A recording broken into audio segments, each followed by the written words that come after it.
네, 대림시기를 맞이했습니다. 오늘부터 4주간의 대림시기를 보내면은 성탄입니다. 성탄을 기쁘게 맞이하고 또 1년을 마무리하는 의미에서 구역별로 올해 판공성사를 봅니다. 고백성사를 볼 것입니다. 그래서 구역별로 날짜와 시간 또 장소가 다 이제 결정이 됐습니다. 이 고백성사 준비를 잘해서 또 고백성사를 잘 보고 하느님과 이웃과 화해하고 은총을 받는 그런 시기입니다. 그래서 오늘은 고백성사에 대해서 여러분들하고 한번 같이 알아보는 것이 유익할 것 같습니다.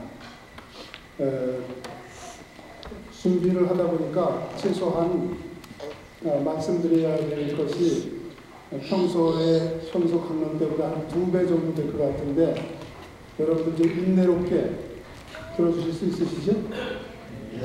네. 짧게 될 수 있는 제각이 없고 또 시간이 필요합니다. 자, 그래서 잘 들으시기 바랍니다.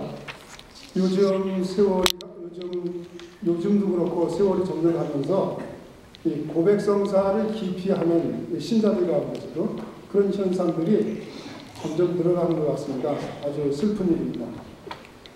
고백성사 하면은 부담스러워하는 분들이 많이 계십니다.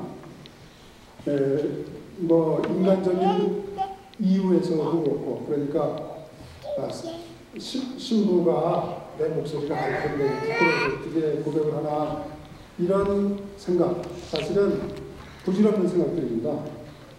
또 고백하는 것이 내가 죄를 이런 죄를 져서 너무 부끄럽다, 이것도 부질없는 생각입니다.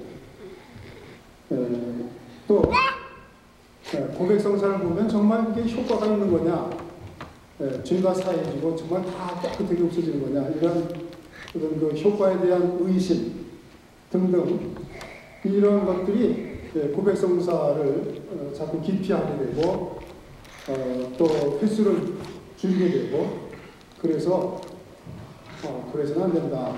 왜냐하면 고백성사는 참으로 은총의 성사이기 때문에 그렇습니다. 칠성사 모두가 다 그렇지만 고백성사 역시 은총을 받는 길인데 왜 우리가 이 고백성사를 피해야 되는가? 물론 근본적으로 믿음이 전제됩니다. 고백성사에 대한 믿음, 칠성사에 대한 믿음, 이것이 결국 행동으로 옮겨지는 것이기 때문에 그렇습니다만, 어쨌든 이 성사를 통해서 우리는 은총을 받는 것입니다. 그러면 기피하고 회피할 이유가 하나도 없는 것입니다. 그래서 고백성사를 정말 봐야 되겠다, 정말 이렇게 좋은 것을 제가 그동안 소홀했거나 좀 생각을 놓치고 있었다 라는 생각을 오늘 이 강론 시간을 통해서 하게 되면 정말 다행이겠습니다. 그래서 우선 고백성사의 근거는 뭐냐, 고백성사를 봐야 된다고 그러는데 그게 왜 그러냐, 그 배경이 어떻고 그런 것을 좀 알아보겠습니다. 고백성사의 그 근거는 예수 그리스도에게서 좀 찾을 수 있습니다. 예수님은 죄인과 함께 하시면서 그들의 죄를 용서하십니다. 당신이 이 세상에 오신 목적도 죄인의 죄를 용서하고 구원하기 위해서라고 말씀하십니다. 이런 양을 찾아서 목자가 골짜기 험한 산을 다 이렇게 돌아다니는 것도 한 마리 양이라도 놓치지 않겠다는 그런 것, 또 돌아온 탕자의 비유도 그렇습니다. 그것도 아버지의 그 자비로움, 또 회개하는, 통회하는 자녀의 그런 모습들, 이런 것들은 죄를 용서하시는 하느님에 대한 이야기들입니다. 나는 의인을 위해서 세상에 온 것이 아니라 죄인을 위해서 왔다, 분명해집니다. 성한 사람이 의사가 필요한 것이 아니다. 병든 사람에게 의사가 필요하다. 어쩌면 우리는 모두가 다 나름대로 병든 사람들이고 죄가 없는 사람은 아무도 때문에 예수님을 필요하고 죄의 사함을 필요하고 있습니다. 요한복음 8장 1절부터 11절을 보면은 거기에 그 가늠하다가 붙잡힌 여인 이야기가 나옵니다. 그래서 많은 사람들이 그 현장을 목격하고 그 여인을 끌고 옵니다. 그 여인이 얼마나 죄책감이 들고 부끄럽고 뭐 당장 죽고 싶은 그런 마음이었을 것입니다. 끌고 와서 자, 이런 여자는 모세법에 보면 당장 돌로 쳐 죽이라고 되어 있습니다. 자, 당신은 어떻습니까? 그게 묻지요. 그래서 예수님께서는 너희들이 먼저 죄 없는 사람부터 저 여자를 쳐라. 이렇게 얘기합니다. 그러자 나이 많이 먹은 사람부터 하나를 떠나서 그 자리에는 그 여인과 예수님밖에 없었어요. 그 예수님께서 내 죄를 묻던 사람들은 어디 갔는지 모두 없어졌습니다. 나도 내 죄를 묻지 않겠다. 이게 말씀이십니다. 돌아가라. 평안히 돌아가라. 그리고 이제는 다시 죄 짓지 마라. 이렇게 그 여인의 죄를 용서해 주십니다. 그리고 어떤 마을에 들리셨을 때 루카복음 7장 36절 이하에 나오는 말씀입니다. 어떤 동네에 들리셨을 때 행실이 나쁜 여자가 또 예수님 앞에 나타납니다. 향유를 들고 나타납니다. 그래서 말도 못하고 예수님 발치에 앉아서 눈물을 흘립니다. 그리고 자기의 머리카락으로 눈물을 떨어뜨린 그 발을 예수님의 발을 씻어드리고 향유를 부어드리고 그러는 여인을 보고 많은 사람들이 예수가 저 여인이 누구라는 것을 안다면 그냥 놔두지 않을 것이다. 이렇게 얘기합니다만 그러나 예수님께서는 사람들의 마음과는 전혀 다르게 그 여자를 여인의 죄를 용서해 주십니다. 내 죄는 용서를 받았다. 내 믿음이 너를 구원하였다. 평안히 가라. 이렇게 죄를 용서하십니다.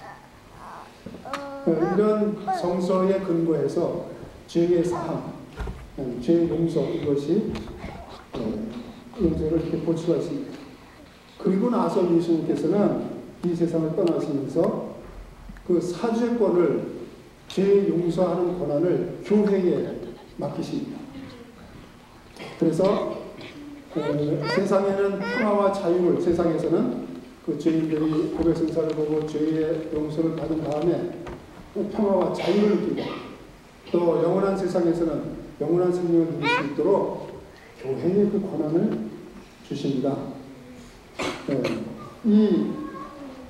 이것이 요한복음 20장 23절에 나옵니다.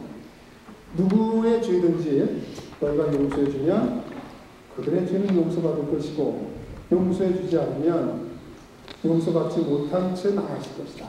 이렇게 제자들에게 분명하게 그 사죄권을 부여합니다. 또 마태복음 18장 18절에 보면 이렇게 되어 있습니다. 나는 분명히 말한다. 너희가 무엇이든지 땅에서 매면 하늘에서도 매어 있을 것이고 땅에서 풀면 하늘에서도 풀렸을 것이다. 이렇게 함으로 해서 교회 역시 세상에 있는 교회에 사죄권, 당신이 하느님만 할 수 있는 그 죄에 용서할 수 있는 권한, 그것을 교회에 부여한 것입니다. 이것은 길게 설명할 수는 없지만 참으로 인간적이고 참으로 인간적인 방법이고 그렇습니다.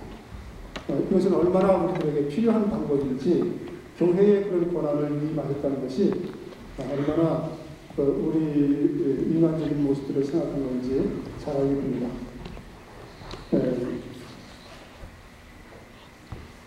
그래서 이렇게 죄를 풀어주는 권한을 부여하시는데 이는 사도로부터 이어오는 가톨릭 교회의 기교들 그 죄사함의 권한은 사죄권은 사도에게만 준 것이 아니라 마치 미사가 역사를 제자들의